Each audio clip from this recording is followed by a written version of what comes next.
Bienvenidos a Filosofía en tiempos de no filosofía, un espacio de reflexión profunda sobre el pensamiento filosófico. En la actualidad, un programa dirigido por Filosofía Tierra.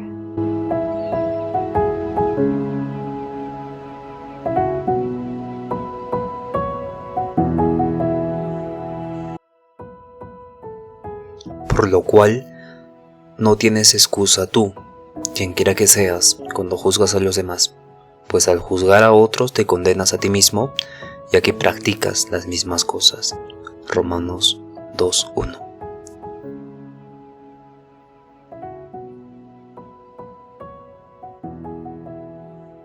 Bienvenidos al episodio 327. Estamos en el día 20 de Filosofía del Arte y Estética. Y hoy nos toca Kendall Walton y el arte como ficción.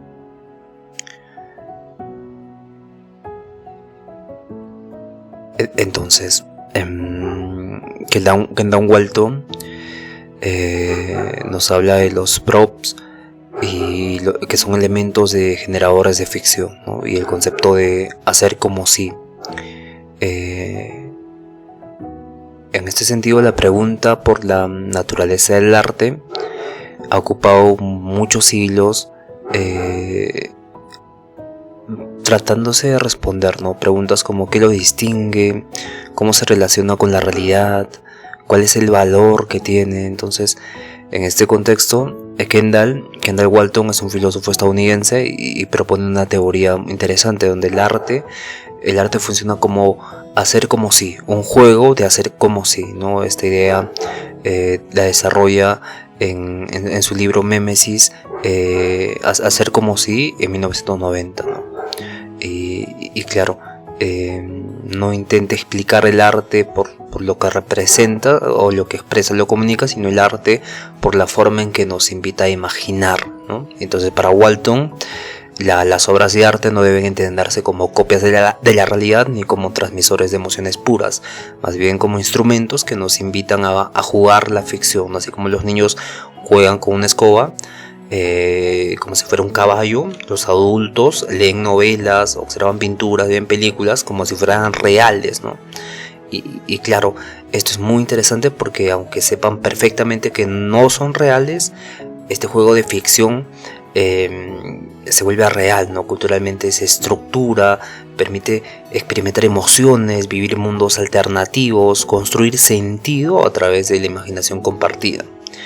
Y claro, esto es un fenómeno muy interesante de analizar, y esta propuesta de Walton desplaza el centro del arte, que era como un objeto fijo, y estaba relacionado con el artista, y claro, estaba en contacto con el espectador en un marco de ficción, por así decirlo, pero que estaban vinculados, y entonces pasa a ser el arte como algo allí, ¿no? Algo que hacemos juntos, y claro, se activan las posibilidades a través de nuestra imaginación, y esta teoría va a permitir explicar fenómenos como este tipo de empatía que tenemos con los personajes ficticios, evidentemente, lo emocional, las situaciones irreales, esta fuerza simbólica de mundos que no existen fuera del arte, pero que afectan profundamente nuestra experiencia humana. Entonces es un fenómeno muy interesante, y vemos cómo el arte se ha complejizado tanto y se ha hecho tan profundo el análisis de qué significa arte, de responder cuál es su valor, de responder cómo se relaciona con la realidad, qué lo distingue, que evidentemente ha cambiado la forma de concebir el arte, ¿no? Y claro, el concepto de hacer como si, o making Bailey, hacer como si, es el corazón de toda la teoría de Kendall Walton, ¿no? Este filósofo que encuentra en este concepto una noción que redefine profundamente cómo entendemos la experiencia artística, ¿no? Entonces, las obras de arte no deben ser comprendidas simplemente como objetos que representan al mundo, sino como instrumentos que activan nuestra imaginación dentro de un marco representacional ficticio que está regulado, ¿no? Y claro, está regulado por los límites que se pueden concebir en la película, los límites que va a tener, ¿no? Así como estos niños juegan con palos de escoba o como si fueran estas espadas. Los adultos también juegan al participar y al identificarse con un personaje de una novela, una pintura, una película, como si, ¿no? Por eso es hacer como si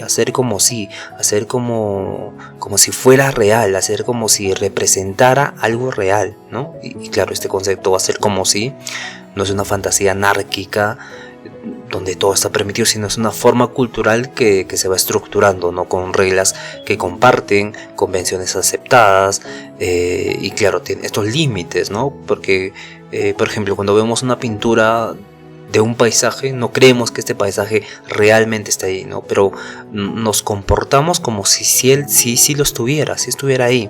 Lo contemplamos, lo exploramos visualmente y sentimos estas emociones de respeto, de que esté allí, estar como si, ¿no? Hacer como si estuviera, realmente existiera este paisaje, por ejemplo, ¿no? Esta pintura de este paisaje. Entonces el arte va a operar en este sistema de ficción, pero una ficción institucionalizada, ¿no? Donde hay ciertas señales, y nos van a invitar a entrar en este juego imaginario, ¿no?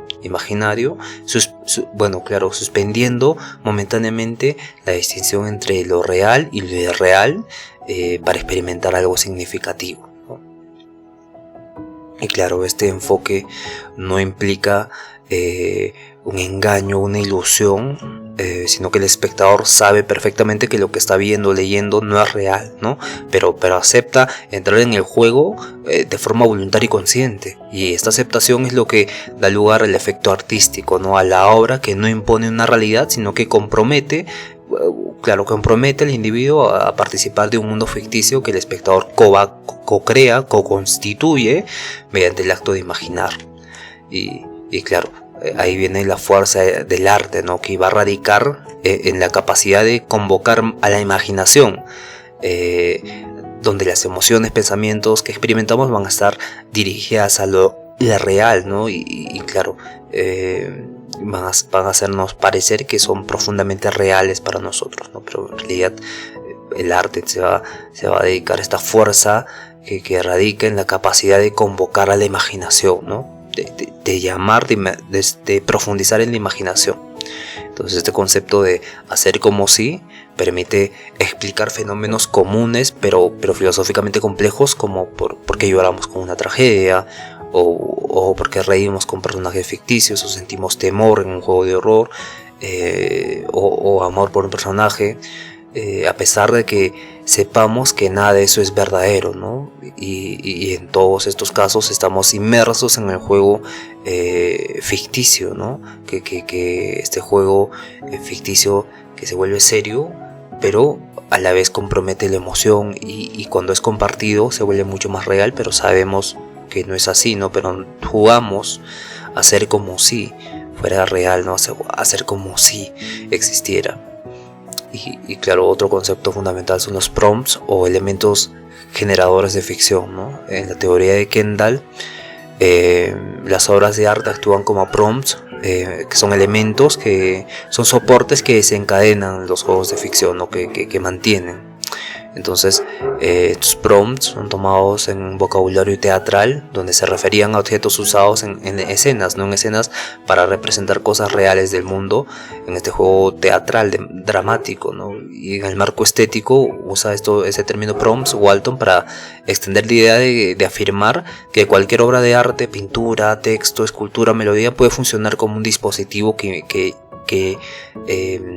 invita a imaginar como si fuera cierto, ¿no? Como si, y claro, estos prompts no son ficciones en sí mismas, sino que son generadores de ficciones, ¿no?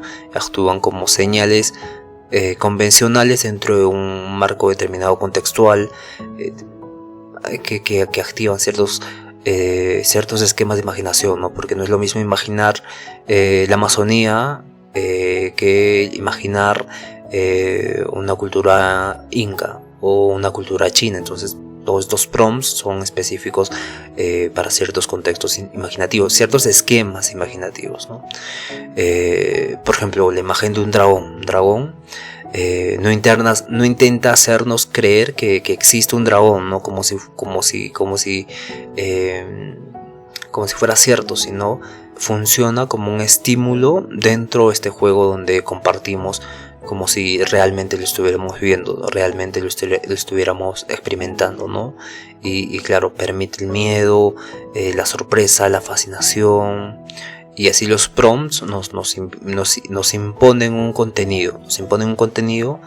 Y además proponen una estructura para imaginar, ¿no? Esta estructura para imaginar desde esta perspectiva, ¿no? Que va a provocar cierto tipo de reacciones en nosotros: miedo, sorpresa, fascinación, etc. Entonces, un punto clave también es el efecto y el significado de los prompts, ¿no? Porque depende del contexto, de las reglas del juego, ¿no? Un manchón de pintura roja puede no tener ningún valor ficticio en sí, pero en una obra de arte expresionista puede ser interpretado como sangre, pasión, violencia, lo que fuese, según las reglas del juego que se van a activar con esta pintura, ¿no? Y este modelo no solo es aplicable a artes visuales, sino que también al cine, a la literatura, a la música, en este caso programática, ¿no? Esta música que incluye cierto tipo de común, lo popular, ¿no? Pero lo popular se convierte en algo específico, un segmento, ¿no? En un prompt más, ¿no? Porque es diferente la música salsa, la música reggaetón, la música metal. Entonces cada una tiene este prompt distintivo, ¿no? Incluso los videojuegos. Y claro, entonces Walton destaca que estos prompts pueden ser ambiguos y multifuncionales, permitiendo que diferentes interpretaciones confluyan entre sí, ¿no? Y que generen esa ficción según esta estructura de juego, ¿no? Según la estructura que va a definir ese contexto de generar imaginación, ¿no? Y esta flexibilidad hace que el arte sea un campo abierto a múltiples mundos posibles en los que el espectador participa activamente, ¿no? Para completar el significado de la obra a través de su imaginación, ¿no? Y claro, estos prompts son los disparadores físicos, disparadores simbólicos que organizan y sostienen el juego de hacer como si, de hacer algo real como si, sin necesidad de representarlo directamente, ¿no? Claro, son los catalizadores de la experiencia artística como esta ficción compartida, ¿no? Vemos esto se evidencia más en los trajes de Iron Man, ¿no? Bueno, en los cómics, ¿no? Existen en ciertas temporadas este tipo de feria de cómics. Entonces hay un lugar compartido donde estos prompts, esto va a ser como si cuando salen los personajes, los personajes, los actores tienen este enfoque de prompts distintivo, ¿no? Con este traje, con esta ambientación y demás, ¿no? Que hacen que sean disparadores simbólicos que van a organizar este juego de hacer como si fuera real. Bien, una de las cuestiones más intrigantes en la estética es esta parte de las emociones reales, ¿no? Frente a las situaciones que sabemos que no son reales. Nosotros sentimos emociones cuando experimentamos realmente las cosas, pero sentimos emociones también cuando sabemos que algo es ficticio, pero genera emoción. Entonces, ¿por qué ocurre esto? Y claro, esto es algo que es completamente profundo y es completamente entendible de por qué tiene que suceder esto, ¿no? Porque, bueno, comprender el por qué tiene que suceder esto.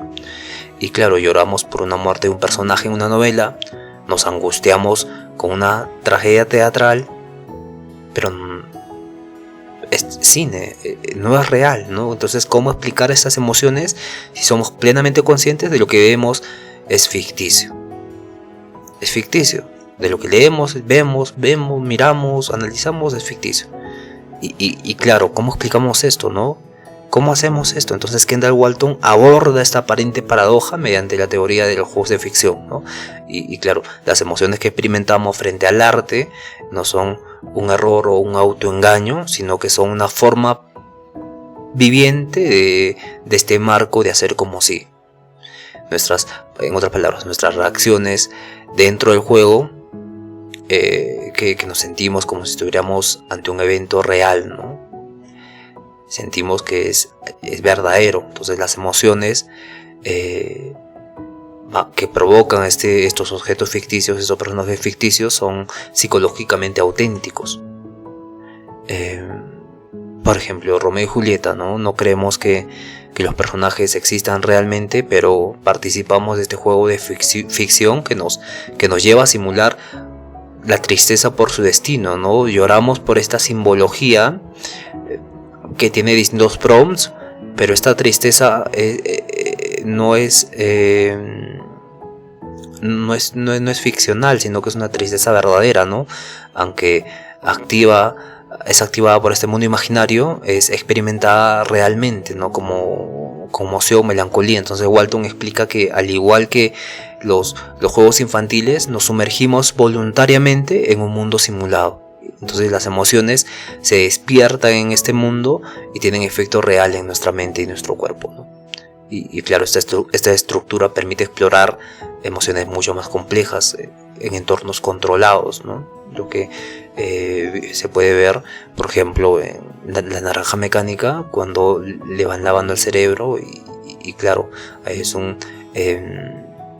le hacen explorar emociones profundas que él mismo tiene, pero en un entorno ficticio, ¿no?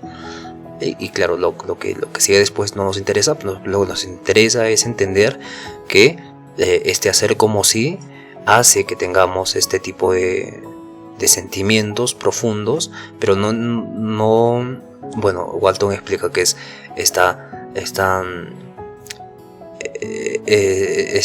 por el efecto de este hacer como si, ¿no? Este hacer como si, que es el efecto, pero no explica, bueno, no es que no explique, sino que no profundiza más adentro, ¿no? Es como si nosotros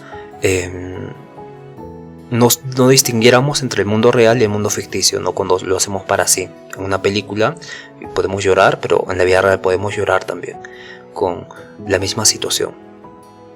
Entonces quiere decir que hay algo simbólico dentro, y evidentemente Walton menciona que no es llegar a un tipo de profundidad emocional real, sino es comprender el marco que hemos activado, ¿no?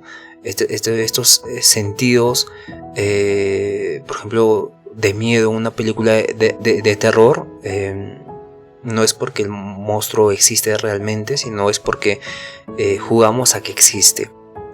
Por eso resalta mucho la palabra juego, ¿no? Dentro de este juego, hacer como si, entonces nuestras emociones son coherentes y significativas dentro de este juego. Y claro, las emociones en el arte no son una contradicción de la razón, sino que es una respuesta legítima dentro de este mundo de ficción que activamos culturalmente y la activamos conscientemente, ¿no?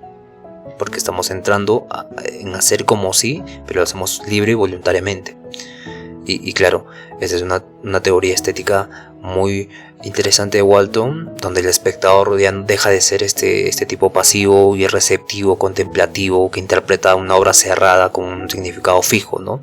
Sino que es un agente activo que colabora en la construcción del mundo ficticio, donde la experiencia artística va a ser según la perspectiva y no se completa en el objeto, sino que se completa en la participación con el espectador dentro de este juego de hacer como si, ¿no? Walton expone que el arte no es algo simplemente que está allí, está ahí, vamos ahí, sino que ocurre cuando los espectadores aceptan y actualizan estas reglas de juego ficticios, ¿no? Ficticios. Él llama ficcional, juego ficcional de ficción, ¿no? Entonces en este proceso la imaginación juega este papel central, ¿no? Donde al observar una pintura, leer un relato, asistir a un teatro, el espectador pone en marcha su capacidad para imaginar situaciones, emociones y mundos posibles, respondiendo activamente a lo que el prompt o la obra, el contexto va sugiriendo, ¿no? Y esta participación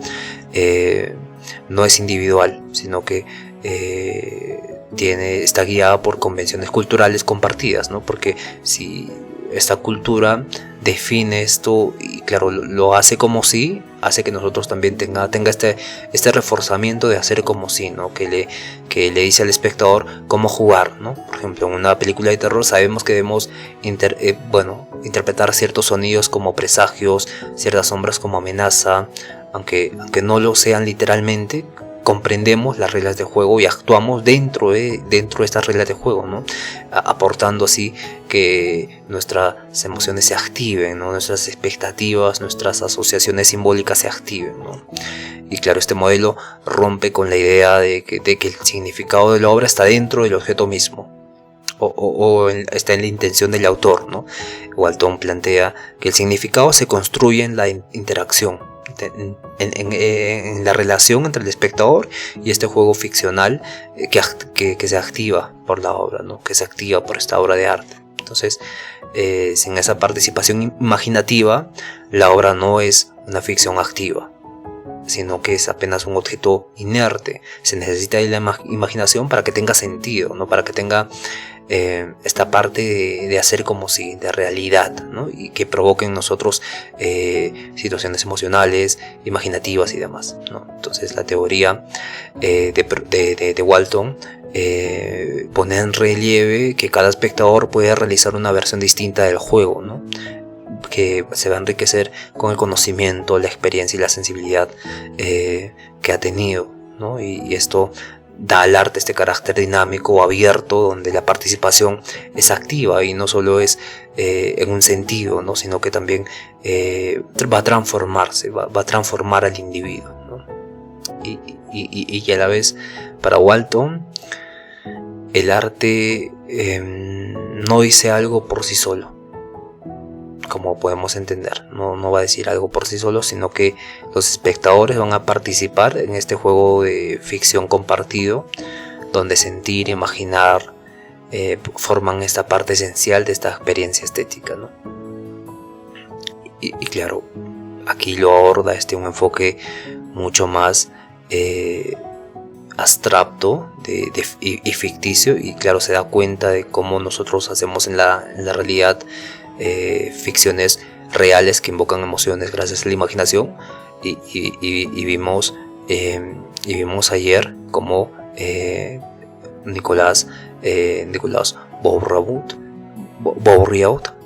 hace lo mismo, pero con una práctica social, ¿no? Que está centrada en la interacción, en la experiencia y en la construcción de vínculos humanos, ¿no? Y en este caso se profundiza más con Keldan Walton, y claro, este fenómeno ve que es muy interesante y que se tiene que explicar, y claro, es la teoría de make believe, ¿no? O hacer como si, y claro, en esa teoría el arte propone esta experiencia estética de entenderse como un juego, de hacer como si, ¿no? Hacer como si fuera real, ¿no? En lugar de centrarse en esta representación literal o la expresión subjetiva. Walton argumenta que las obras de arte nos invitan a imaginar mundos posibles, activando nuestra imaginación en estructuras ficticias compartidas, ¿no? Y este enfoque redefine el arte no como una copia de la realidad, sino como un instrumento para la imaginación. Y evidentemente, esto es muy interesante y lo podríamos asociar con esta parte del arte clásico en Hegel, ¿no? Él distinguía el arte mítico, el arte clásico y el el romanticismo, ¿no? Entonces Hegel decía que en el arte clásico la obra se había detenido, la obra del espíritu absoluto ya no representaba más en el arte su propia autoconciencia. Y claro, con esta imaginación retomamos un tipo de libertad donde el espíritu absoluto puede reimaginarse, ¿no? Pero esto ya no está dentro de la teoría de Kendall Walton, ¿no? Eso es un aporte que podemos hacerle. Entonces el fundamento de esta teoría es el concepto de hacer como si, no se olvide, hacer como si. Cuando observamos una obra nos comportamos como si lo representado fuera real, ¿no? Esto puede ser una película, pero el ejemplo es mejor en película, ¿no? Pero puede ser una música, puede ser una obra de arte, una pintura, una escultura, incluso arquitectónicamente puede ser algo, una obra grandiosa, ¿no? de arte también, estos edificios modernos, contemporáneos que aparecen, aunque conceptuales además, ¿no? Y aunque sepamos que no lo es, no es real, este mecanismo es cultural y es consciente, ¿no? Es similar a los juegos infantiles donde un objeto común puede convertirse imaginativamente en otro objeto, ¿no? Y en este contexto las obras de arte funcionan como prompts, como elementos que disparan la ficción, ¿no? Generando así marcos de juego donde el espectador asume ciertas reglas imaginativas y construye sentido junto a la obra, ¿no? Y claro, esta participación da lugar a emociones reales dentro de este contexto irreal, ¿no? Donde podemos sentir tristeza, miedo, alegría por personajes ficticios, porque jugamos a esas situaciones como verdaderas, ¿no? Jugamos como si fueran reales, ¿no? Y estas emociones no son falsas ni son confusas, sino que son una respuesta válida dentro de este juego, ¿no? Y así el arte nos ofrece un espacio simbólico donde exploramos afectos reales en entornos simulados, ¿no? Y claro, Walton subraya que el espectador deja de ser pasivo, sino que es un agente esencial en este proceso artístico, donde su imaginación, su respuesta emocional activan la obra. Y claro, completan el sentido y convierten en ese momento el arte en una experiencia, ¿no? Y el arte no solo se va a contemplar, sino que se va a jugar, se va a imaginar, se va a vivir, ¿no? Y en este marco lo ficticio no es una negación de la verdad, sino es una forma profunda de exploración humana que es compartida a través de la imaginación. Bien, muy interesante. Nos vemos el día de mañana. El día de mañana vamos a hacer a Nelson Goodman, y la ontología del arte. Pero podemos reflexionar sobre el arte, o puede reflexionar usted sobre el arte y ver que ha cambiado mucho, ¿no? Ya el concepto de lo sublime ya nos está tocando mucho. Y claro, vamos a ver más adelante con Richard Woolhead, el arte y la percepción visual, ¿no? Yo también tengo un libro que se llama El arte, lo sublime como forma de percepción. Y claro, lo sublime es también importante, ¿no? Porque invoca esta parte de expansión y límites del conocimiento, pero la expansión donde acaba nuestra comprensión y empieza la contemplación, ¿no? Pero Kendall Walton lo conceptualiza más en la parte imaginativa. Nosotros imaginamos y a través de esa imaginación no decimos lo sublime, pero decimos algo que sobrepasa a lo razonable, a lo real, ¿no? Y claro, esto es un fenómeno cultural que funciona culturalmente porque existe una imaginación compartida, ¿no? Donde los prompts activan mundos posibles y experiencias emocionales reales dentro de este mundo ficticio, ¿no? Y claro, dentro de lo ficticio, de estas obras, de estas películas, de todo esto que envuelve este aura, que envuelve lo artístico, ¿no? Y claro, esta perspectiva no solo explica cómo respondemos emocionalmente a personajes inexistentes, sino que también destaca el papel activo y creativo del espectador, ¿no? Como copartícipe del arte. Y claro, el arte no nos dice cómo es el mundo, sino nos invita a imaginar cómo podría ser el mundo, ¿no? Y eso es lo interesante en Walton, ¿no? Que relaciona la parte emocional y imaginativa con la parte de lo ficticio y por qué consideramos, por qué nos afecta tanto, y claro, nos da esta explicación de hacer como sí y los prompts también. Bien, nos vemos el día de mañana entonces. Cuídense todos, conózcanse a sí mismos, bendiciones a todos y por favor sean felices. Hasta el día de mañana, cuídense.